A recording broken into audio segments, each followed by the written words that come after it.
Human rights council for India జాతీయ chairman doctor Chennupati Srikanth గారి ఆదేశాల మేరకు జాతీయ ప్రధాన కార్యదర్శి చారేంద్ర ఆధ్వర్యంలో ఏర్పాటు చేసిన మీడియా సమావేశంలో రాష్ట్ర నూతన ప్రధాన కార్యదర్శిగా వాల్మీకి నాగరాజు నియమిస్తున్నట్లుగా తెలిపారు. ఈ సందర్భంగా వాల్మీకి నాగరాజు మాట్లాడుతూ హెచ్ఆర్సీఐలోకి తనను ఆహ్వానించడం సంతోషంగా ఉందని, human rights council for India అభివృద్ధి కోసం సాయశక్తుల ప్రయత్నం చేస్తానని, జిల్లాలో ప్రాథమికంగా నూతన కమిటీల్లో మార్పులు చేయడం, వెల్ఫేర్ కమిటీ, మహిళా కమిటీలను ఏర్పాటు చేయడం చేస్తానని తెలిపారు.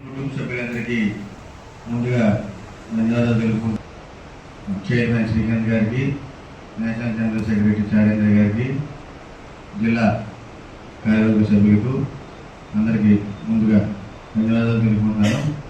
అలాగే ఈ బాధ్యత నాకు అప్పగించడం చాలా ఆనందంగా ఉంది. అయితే జిల్లాలో చాలా కమిటీలు వాట్సాప్ గ్రూపుల్లో చూశాను. చాలా మంది కొద్దిగా యాక్టివ్గా లేకపోవడం వల్ల బాధ్యత తీసుకున్న తరుణంలో చైర్మన్ గారిని, చారి గారిని ఒకటి కోరడం జరిగింది, వేయడం జరుగుతుందండి. యాక్టివ్గా ఉన్న వాళ్ళందరినీ ముందుకు తీసుకొద్దామని చెప్పి ప్రపోజల్ పెట్టాను. దానికి వాళ్ళు అంగీకరించి ప్రతి జిల్లాలో మళ్ళీ కమిటీ మార్చడానికి నాకు బాధ్యతలు ఇచ్చారు. దాంతోపాటు కూడా హెచ్ఆర్సీ కమిటీలో ఉన్న సభ్యులు ఏం జరిగినా సరే వాళ్ళు సమయాన్ని కేటాయించి అవతల వాళ్ళకి న్యాయం జరిగేలాగా పోరాటం చేయడం కూడా చాలా ఆనందం.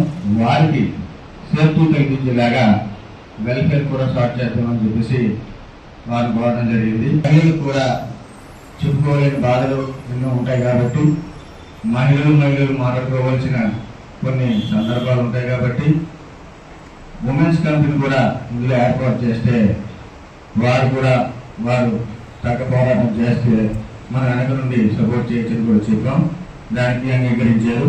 దాని తర్వాత నాకు ఈ బాధ్యతలు ఇవ్వడానికి ఈ మీడియా సమావేశం ఏర్పాటు చేసిన చారి గారికి, జిల్లా కమిటీ సభ్యులకు కూడా ధన్యవాదాలు తెలుపుకుంటూ రానున్న రోజుల్లో కమిటీని అభివృద్ధి చేసే విధంగా నా సహాయ సహకారాలు అందిస్తానని కమిటీ సభ్యులందరికీ తెలియజేస్తున్నాను.